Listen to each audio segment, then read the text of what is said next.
يجب علينا أيها الإخوة أن ننظر إلى النعمة الموجودة قبل أن ننظر إلى النعمة المفقودة.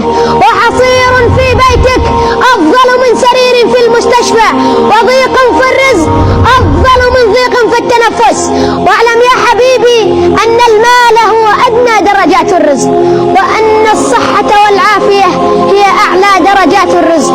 والدليل أيها الإخوة على أن هذه الدنيا حقيرة لو أن الإنسان منا إذا أصيب بصداع شديد في رأسه لمدة 5 دقائق فقط، في هذه اللحظة يتنازل عن جميع أملاكه ليرجع إلى حالته الطبيعية.